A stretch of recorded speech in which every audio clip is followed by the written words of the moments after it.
bonjour à tous. Alors aujourd'hui, une distinction dans la nature des charges rentrant dans nos calculs de coûts. C'est la distinction entre les charges directes et les charges indirectes. Une charge indirecte, eh bien, c'est une charge que l'on ne sait pas affecter à un coût de produit ou de service, sans que derrière il y ait une certaine ambiguïté et sans que l'on passe par un calcul plus ou moins élaboré. Expliquons un peu plus cela. Eh bien, je prends l'exemple d'un salarié. Un salarié qui n'intervient que sur la production d'un seul produit. Ce salarié représente un certain montant de charge salariale. Et bien là, je ne me pose pas de question. Il y a un seul produit, le salarié n'intervient que sur ce produit, et bien l'intégralité du salaire et des charges sociales que représente ce salarié vont être utilisées dans le calcul de coût de production de ce produit. Là, on est face à une charge qu'on dit charge directe par rapport au produit. Il n'y a pas d'ambiguïté, il n'y a pas de question à se poser, il y a un calcul qui est simple. Deuxième cas, j'ai un salarié polyvalent qui va intervenir sur plusieurs produits différents ou éventuellement plusieurs services. Bien, la même chose va se poser comme question par rapport à son salaire. Et là, le problème commence à émerger. J'ai un salaire de 2000 € pour ce salarié, plus des charges sociales. Lequel de ces plusieurs produits sur lesquels il intervient vont supporter ce salaire? Quelle part fait-on supporter à chacun de ces produits? Par quels moyens je les calcule? Est-ce que c'est un prorata par rapport au nombre total de produits, au temps passé pour chaque famille de produits? La réponse est peu complexe. Je vais dire là que je suis face à une charge, ce salaire et les charges sociales qui l'accompagnent, qui est une charge indirecte. Il va falloir que j'émette une hypothèse, qu'est-ce qui fait que je peux expliquer l'apparition de ce montant de charge salariale, et qui en a été l'utilisateur. Donc la question qui se pose alors, c'est comment répartir cette charge sur chacun des produits. Je vous propose par un exemple simple d'apporter une première solution. Imaginez que nous souhaitions organiser une sortie découverte de la nature. Ceci pour une maison de réserve naturelle. Donc une sortie serait d'une durée de 3 heures. On va faire un peu le tour de ce que l'on a besoin. On a besoin de charges directes. On va engager un accompagnateur en montagne qui va encadrer cette sortie. Et on l'engage que pour ça. On est face à une charge directe. Et puis on va commencer à rencontrer des problèmes parce que cette maison de la réserve naturelle eh bien, a un accueil. Un accueil où il y a une personne qui tient le secrétariat, qui a du matériel à disposition, qui utilise du téléphone.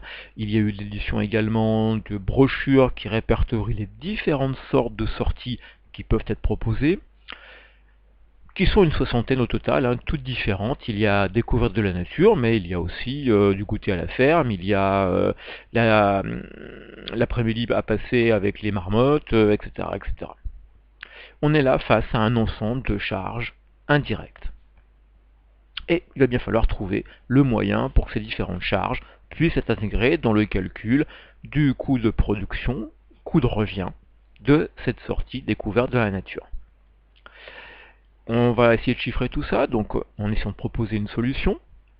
Les données vont être un peu les suivantes. Notre accompagnateur en montagne nous facture 25 € de l'heure sa prestation. Par ailleurs, chaque client qui va s'inscrire à la sortie paie 25 € pour celle-ci, donc pour l'intégralité des 3 heures. On a 8 clients qui se sont inscrits pour cette sortie. La secrétaire qui est à l'accueil, eh bien, nous coûte tout compris 1500 €. Quand on la questionne, elle nous dit, eh bien voilà, nous, tout ce qui est sortie, organisation, découverte, etc., quel qu'en soit le thème, c'est à peu près 30% de mon travail. J'accueille les gens, je les renseigne, je leur remets des documents, je réponds à des messages électroniques, etc., etc. L'ordinateur qu'elle utilise, plus les logiciels, plus beaucoup d'accessoires, c'est pour 2400 € de valeur à l'achat et une durée de vie qui est estimée à 2 ans. Le local, eh bien, c'est 1200 € de facture d'électrique sur l'année. Et des frais de communication, téléphone, forfait internet, etc., aux alentours de 1800 € par an. La maison de la réserve naturelle est dirigée par un directeur, 3000 € par mois, qui vous dit, eh bien, nous, ces organisations, eh bien, j'y passe pour 5% de mon temps.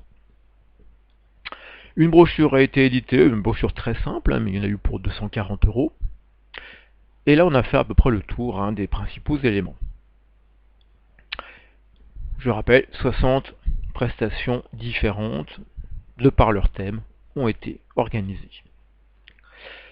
Et ces 60 prestations organisées durant l'été, c'est 568 clients qui se sont inscrits à l'une ou à l'autre.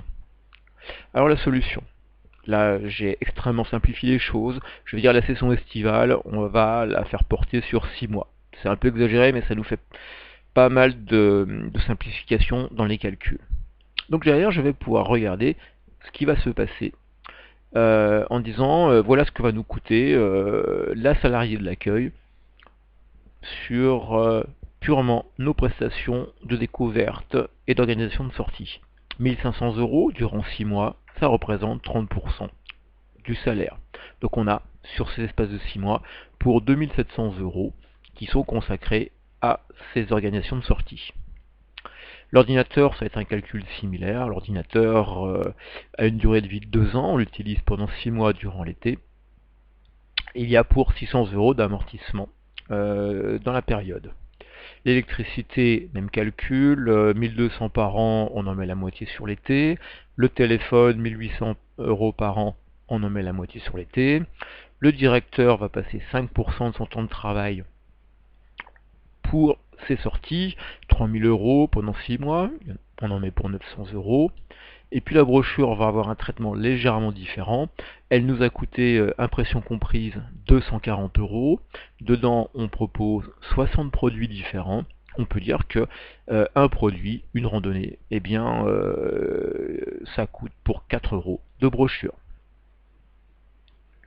Pour pouvoir maintenant passer au calcul proprement dit du coût de revient de notre prestation, je vais faire une hypothèse, mais qui est une hypothèse forte, simplificatrice, mais c'est le seul moyen que j'ai pour m'en sortir. Je dirais bien voilà, toutes les charges que l'on a dans ce chalet d'accueil, que ce soit au niveau des différents types de salariés, du matériel, du téléphone, etc., eh bien, on les consomme parce qu'il y a un certain flux de demandes d'informations qui font qu'on mobilise du temps, on mobilise des moyens. Et là, il faut trouver celui qui est le plus facilement mesurable.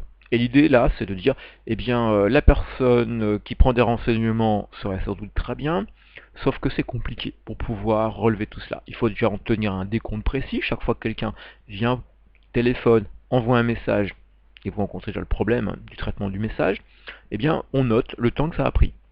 Bon, ça c'est compliqué parce qu'on va passer beaucoup de temps à écrire tout ça, et puis avec des risques de confusion, parce que comment fait-on pour traiter la demande d'une personne qui veut faire une sortie nature, qui veut également des renseignements sur la géologie locale, et peut-être des renseignements sur où est l'hôtel ou quel restaurant vous me recommandez pour ce soir. Et comment on rattache le temps qu'on a passé à répondre à cette personne sur des items différents. Donc là, on va inverser un peu le problème. On va dire finalement la résultante de la prise de renseignement, c'est l'inscription. Et là, pour le coup, les inscriptions, j'ai quelque chose qui est précis. Il n'y a pas d'oubli. On a des personnes qui sont inscrites, et surtout, c'est des personnes qui ont payé leur inscription.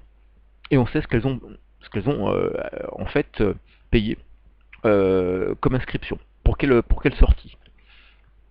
Donc là, maintenant, j'ai quelque chose qui est plus intéressant. J'ai eu 568 clients durant l'été. J'en ai 8 qui se sont inscrits pour cette sortie spécifique découverte de la nature.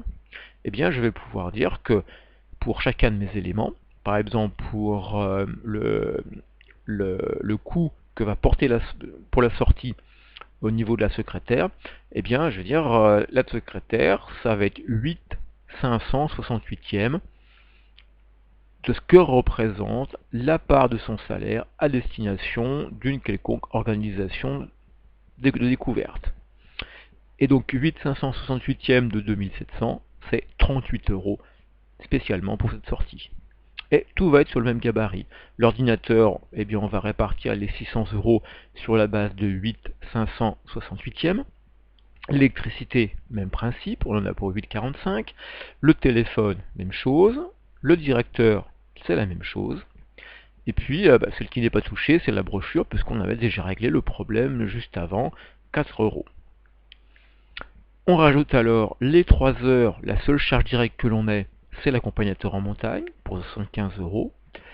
Et à partir de là, eh bien, j'ai le coût de revient de ma sortie, un peu plus de 159 euros. Sortie où on a pu gagner 200 euros, 8 inscrits à 25 euros. Le bénéfice de cette sortie, je peux alors l'estimer à 40,74 euros. Voilà.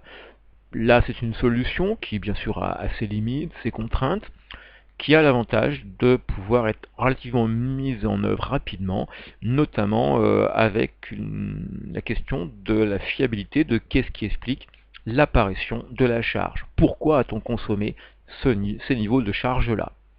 Et l'avantage, je reviens encore, de dire c'est le nombre d'inscrits qui me permet de faire ma répartition, c'est que le nombre d'inscrits, forcément, la personne a payé, et j'ai l'obligation, ça c'est l'information comptable, d'avoir remis le coupon d'inscription, mais surtout j'ai enregistré le paiement. Donc là, pour le coup, j'ai quelque chose qui est sûr et certain, contrairement à la mesure de la personne qui passe et qui prend de l'information entre deux portes ou pour plusieurs choses, etc., etc. Voilà, je vous remercie de votre attention.